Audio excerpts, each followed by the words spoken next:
हिमालपारीको जिल्ला मुस्ताङ प्राकृतिक स्रोतसँगै परम्परागत भाषा, कला र संस्कृतिले भरिभराउ छ। यस जिल्लाको आफ्नै छुट्टै मौलिक पहिचान रहेको छ। परम्परागत रूपमा तिजी, यार्थुङ, धाजाङ, छ्याङ्गु र थार्पिथार्चेङ मनाउने गर्छ।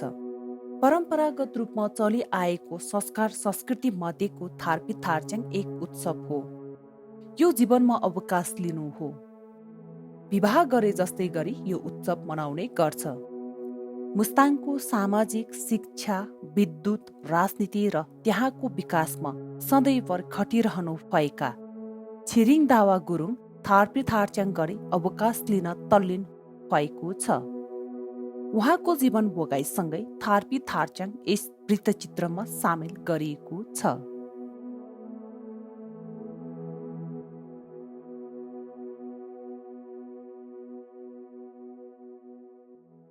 मेरो नाम छिरिङ दावा।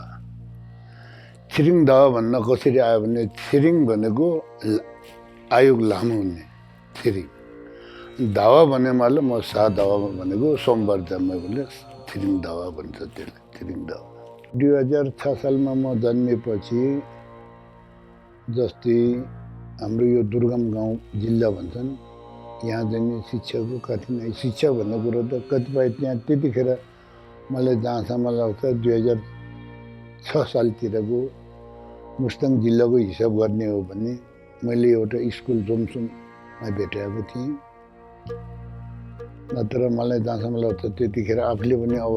त्यो नगरेको हुनसक्छ, स्कुल जिल्लामै भएको जस्तो लागेन। हाम्रो मुक्तिनाथ अहिलेको 12 गाउँ उपल्लो मुस्ताङको चाहिँ त्यति थिएन। भए पनि हामी चाहिँ त्यतिखेर घोडा खच्चर दबाउँदै गाउँबाट बर्खा महिनामा गाउँमा बस्ने, जाडो महिनामा कोही पोखरा, कोही यता तातो पानी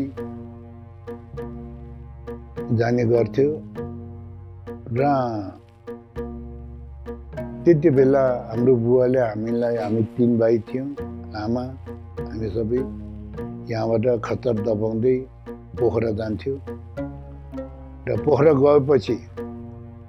हामी पोखराको चाहिँ माटी पानी भन्छन्, जहाँ अहिले कुण्डाहरू गौँडा मुख भन्छ, त्यहाँ बस्ने गर्थ्यो। त्यहाँ बस्दैखेरि अब जाडो महिनामा हिउँदोभरि बस्यो, बर्खा फेरि वैशाख जेठ लागेपछि माथि फर्केर आउने हो। अनि बुवाले हामीले त्यहाँ एउटा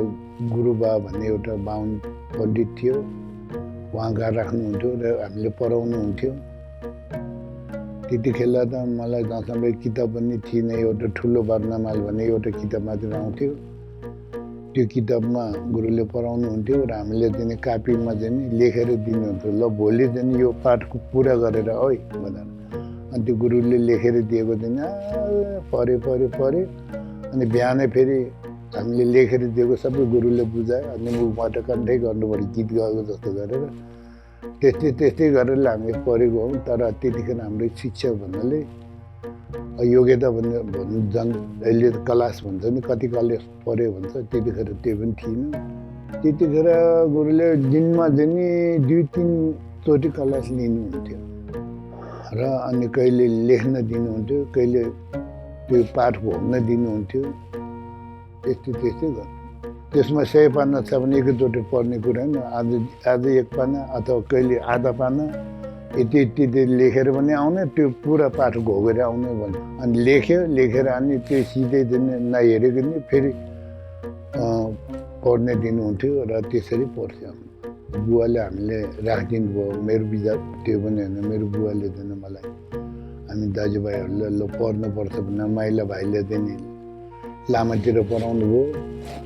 र कान्छा र मलाई अब नेपाली पढाइतिर लगाउनु भयो। 3 कक्षा नै होला त्यतिखेर पढेपछि। अनि मलाई अब घरको सबभन्दा ठुलो म भएपछि घरको जिम्मा आयो, खच्चर बगाउनतिर लाग्यो। ल बच्चाहरूले स्कुलमा पढाउनुपर्छ भन्ने त्यो भइसकेपछि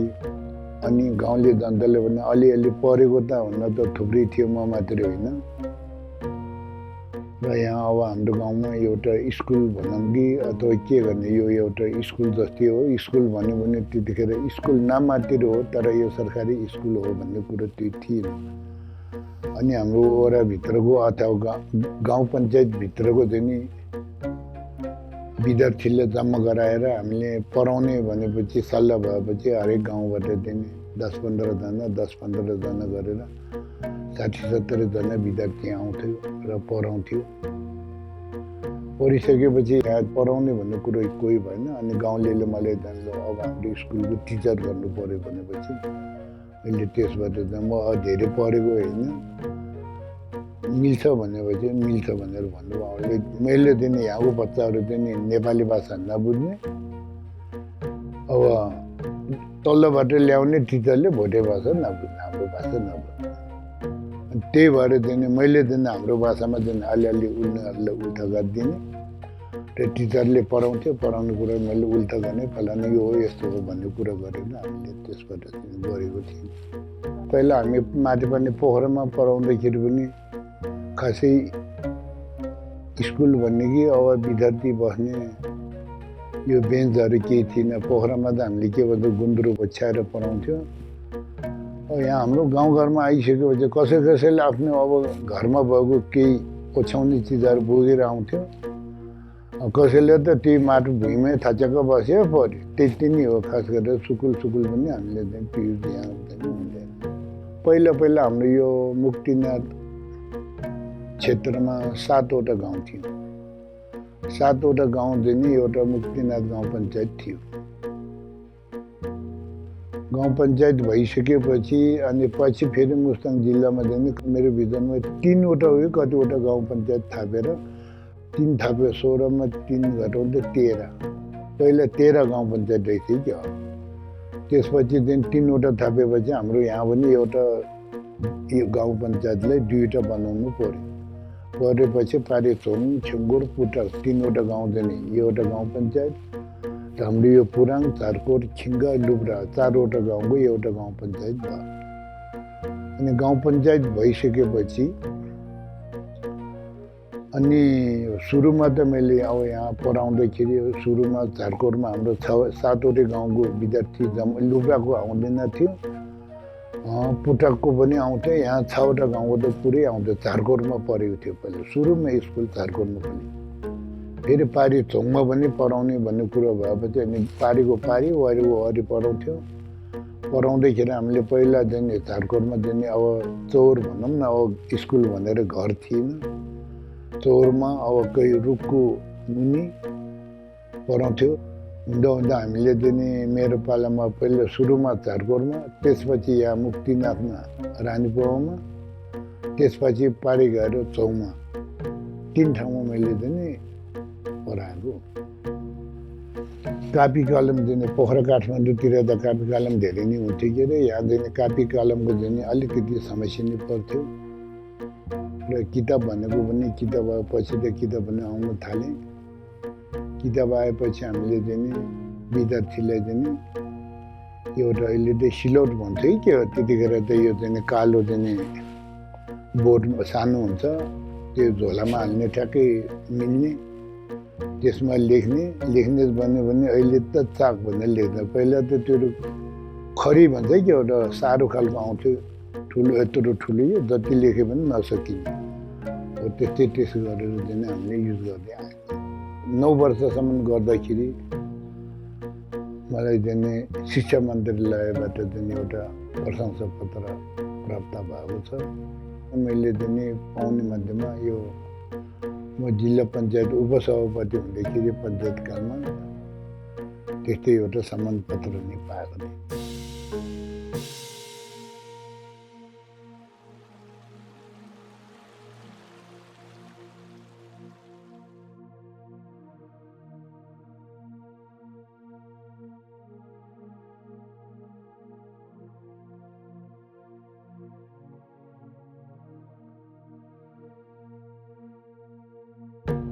पहिला गाउँमा विद्युत नहुँदाखेरि भनौँ अथवा जिल्लामै हो, त्यतिखेर हाम्रो गाउँमा मात्रै होइन, तल पोखरामा बुटवलबाट मट्टिल बोकेर आएर टुकीको बत्ती बाल्ने चलन थियो पहिला। पछि बिस्तारै भनौँ न यो बत्ती पोखरातिर गएर त्यो उनीहरूले यो बत्ती बालेको विद्युत बालेको त्यो बत्ती बालेको देखेपछि हामीले भने के गर्ने भन्ने एउटा मैले चाहिँ नि आफ्नो मित्र हाम्रो जोमसुम मार्फामा हुनुहुन्छ अहिले उहाँ विष्णुराज हिराचन उहाँसँग सल्लाह लिएँ र गाउँमा बत्ती बाल्नु पर्यो भनेर उहाँले सोध्दाखेरि त्यसो भए हुन्छ गरौँ न म पनि सहयोग गर्छु भनेर उहाँले सहयोग दिनुभयो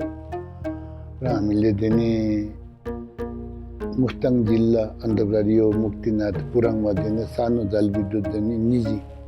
जलविद्युत राख्ने भन्ने सल्लाह भएपछि गाउँसँग अनि हामीले एकपल्ट बुटवल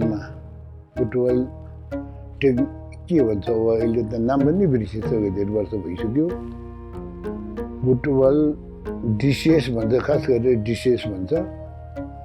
त्यहाँ गएर कुरा बुझ्दाखेरि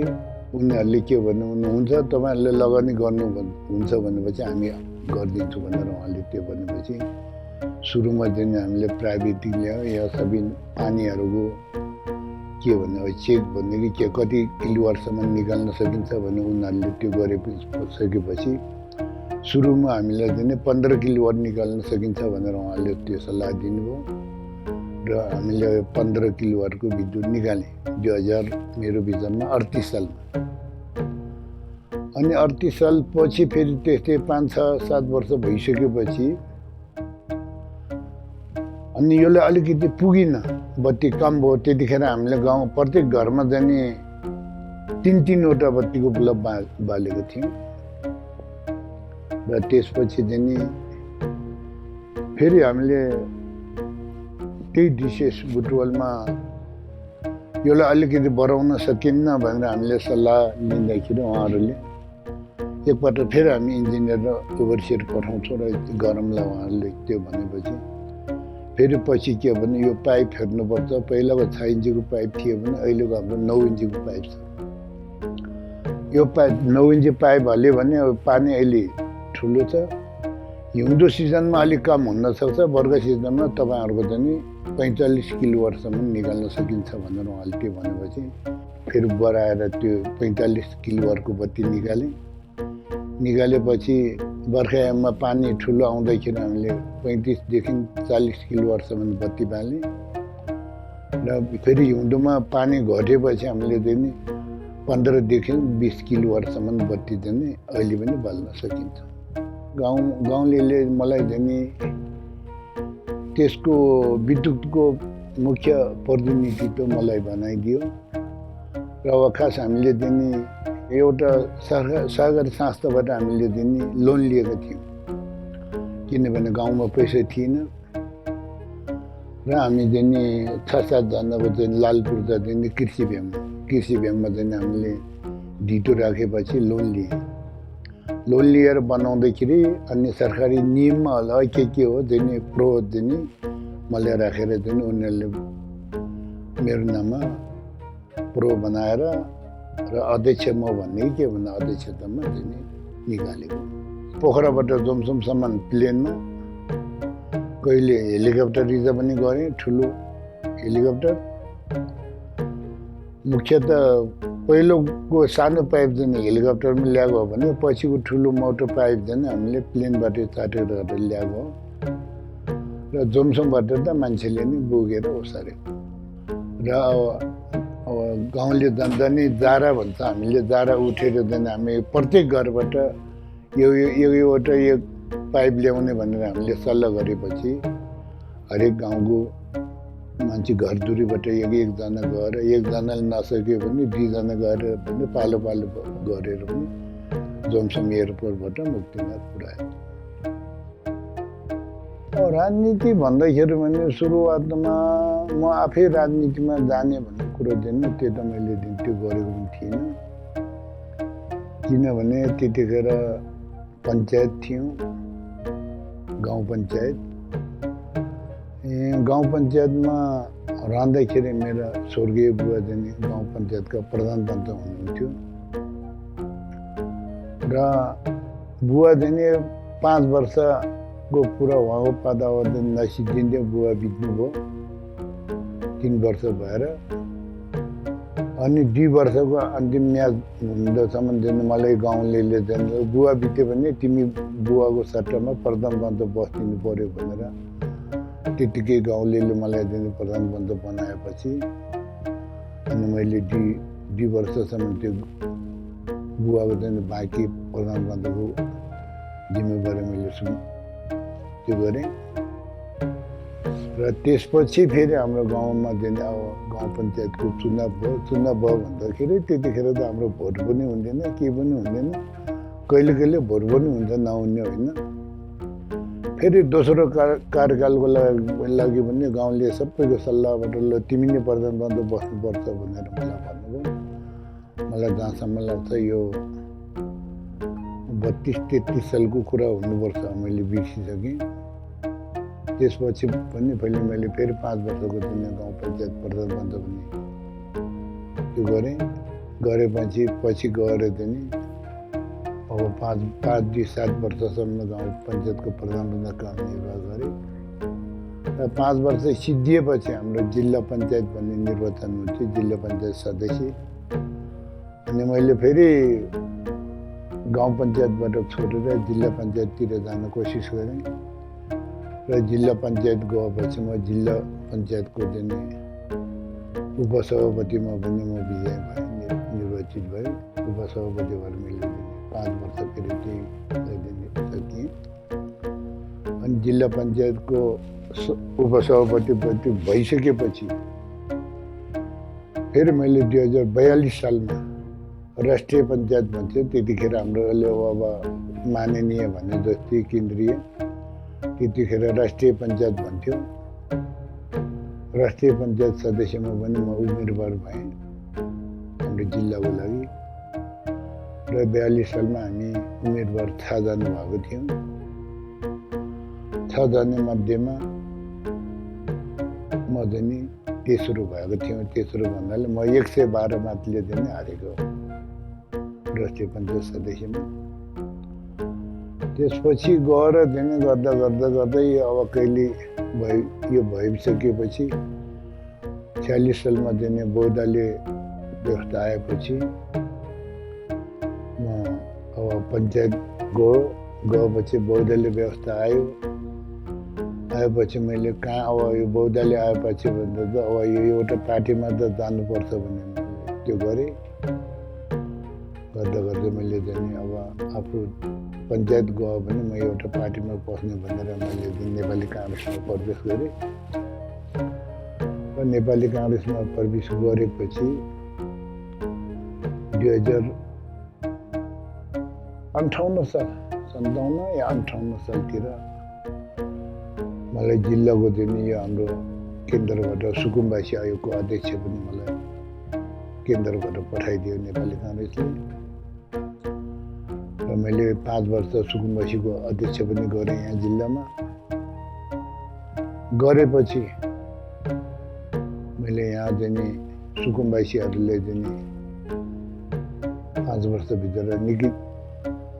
जग्गाहरू पनि बाँडेर चाहिँ पूर्जा बनाएर पनि दिएँ र त्यसपछि गएर केही वर्ष मैले ब्रेक गरेँ राजनीतिमा लाएन भनेर कुनै कुरा राजनीति मैले भाग लिइनँ भाग नलिएपछि 2063 सालमा हो यो 64-63 कतिमा फेरि नेपाली काङ्ग्रेसले मलाई चाहिँ महाधिवेशनको सदस्य बनाइदिनुभयो र महाधिवेशनको सदस्यमा अहिले हरेक ठाउँमा चाहिँ महाधिवेशनमा पनि भाग लिएको छु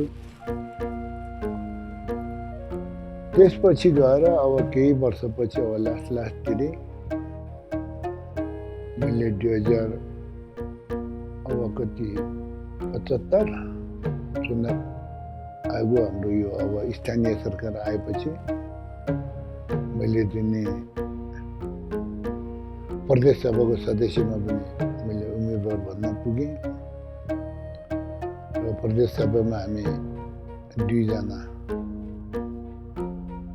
महेन्द्र थकली र म छिरिङ दवा हामी 2 जना उम्मेदवार भयौँ प्रदेश सभा सदस्य खाबाट हामी यो खा भन्छौँ का उपल्लो मुस्ताङ खा हाम्रो पऱ्यो र त्यसमा पनि म केही मत लिँदैन पछि परे भन्नाले 200 समथिङ मार्क चाहिँ म पछि परे यतिखेर अब गाउँ पञ्चायतमा दिने बजेट भनेको अहिले जस्तो बजेट पनि थिएन के बनाउँदैन थियो र सबै गाउँले गाउँ पञ्चायत भित्रको जनताले बोलाएर के गर्ने अलिअलि थोरै थोरै पैसा त आउँथ्यो पञ्चायत कालमा आयो भने त्यति रकम पनि आउँदैन आयो भने कहाँ समस्या छ के समस्या छ त्यहाँ हेरेर हामीले दिने कुन ठाउँमा जरुरत छ त्यो हामीले दिने गाउँ पञ्चायत भित्रको प्रतिनिधिहरू बसेर हाम्रो छलफलबाट त्यसरी कामहरू सम्पन्न गरिन्छ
खर्चाङ गर्दाखेरि सुरुवात र त्यसमा भन्दाखेरि हाम्रो यहाँको चलनमा केटा एउटा केटी एउटा उताबाट आउँछन् अब हामीले ड्रेस लगाउने भन्छन् ड्रेस लगाइसकेपछि अनि उताबाट आमा ग्रुप र बाउहरू ग्रुपबाट सबै गाउँको आमा बाउहरू आउँछन् घरमा आइसकेपछि हाम्रो मुख्य पूजा घर भित्र हामी जान्छौँ र हाम्रो आफ्नो मूल पुजारीले पूजा गर्नुहुन्छ हामीले भन्छौँ त्यसमा ल्हाप्साङ भन्छ र अनि ल्हाप्साङ गरिसकेपछि उहाँ लामाले हामीलाई आशीर्वाद दिने र खाता लगाइदिनुहुन्छ पूर्व पश्चिमदेखि बोलेर दान्दर यो समाज र हामीले बोलाउने हुन्छ मुखबाट के बोलाउँछ हुन्छ भनेको हामीलाई आशीर्वाद थापेको हो भगवान सम्झेर त्यो आशीर्वाद बोलेको हुन्छ यस्तो छाप्छ अनि हामी दिन उता थर्चाङको अब त्यहाँ पार्टी हलमा जान्छौँ जाँदाखेरि आमा ग्रुप र बाउ ग्रुप सबै आएको हामी गीत गाउँदै बाजा बजाउँदै अनि त्यो अब थर्चाङको मूल हलमा चाहिँ जान्छौँ फिमी नङमी खतक सेतुफे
अनि वहाँ पुगिसकेपछि पनि अब केही बेर समय रोकेर गाउने नाच्ने र त्यो गर्ने अनि सबभन्दा पहिला अब अनि आशीर्वाद दिँदाखेरि पनि अब सबभन्दा आफ्नो नजिकको मान्छे पहिला आउँछ उनीहरूले चाहिँ नि बुवा आमा अथवा लाई चाहिँ नि छोराछोरी बुहारी अब आफ्नो नजिकको बहिनी दाजुभाइहरू सबै आउँछन् उनीहरूले हामीलाई खता लगाउँछन् हामीले उनलाई चाहिँ आशीर्वाद दिएर घिउ लगाएर आशीर्वाद दिन्छन् र फेरि हामीले पनि खता लगाइदिन्छन् र सबभन्दा आफ्नो नजिकको घरलाई नि आशीर्वाद पहिले दिने गर्छन् र त्यसपछि अलि टाढा टाढा हुँदै चाहिँ तिनीहरूको लाइनसँग नै आउँछ त्यसरी नै आशीर्वाद दिने सबै कुरा भइसकेपछि फेरि लास्टमा अब हामी अब बिदा हुन चाहन्छौँ भनेर सम्पूर्ण आउने अतिथिहरूलाई बिदा माग्दै अनि फेरि आमा बाबुहरूले गीत गाउँदै आफ्नो घरमा पुर्याउँछन् घरमा पुगेपछि फेरि पुजारी लामा कहाँ लामा नै हुन्छ आफ्नो पूजा कोठामा लामा समक्ष हामी जान्छौँ र लामाले फेरि त्यहाँ चाहिँ पूजा गर्नुहुन्छ पूजा गरिसकेपछि हामी आजको दिन यो के भन्छ अब थर्च्याङको त्यो सकिएको दिन लामाले चाहिँ पूजा गरिसकेपछि अनि हामी फेरि आफ्नो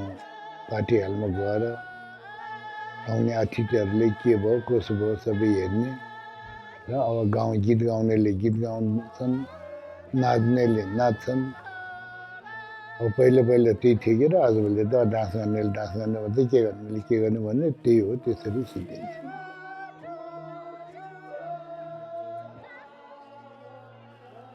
अब यो थर्च्याङको रूपमा भन्दाखेरि चाहिँ अब यो 60 वर्ष पुगेपछि अहिले गाउँको सामाजिक काममा गाउँको मिटिङमा त्यस्तै काममा चाहिँ अब 60 वर्ष नगएपछि हामीले नजान्ने चलन चाहिँ गाउँमा हुन्छ र अब गाउँको मेरो छोरा यहाँ भयो छोराले अधिकार पाउँछ सबै गाउँको काम र छोरा नै छैन भने मभन्दा कान्छी फेरि मेरो श्रीमती छ भने उसैले गर्छन् गाउँको काममा म जानु पर्दैन पहिलाको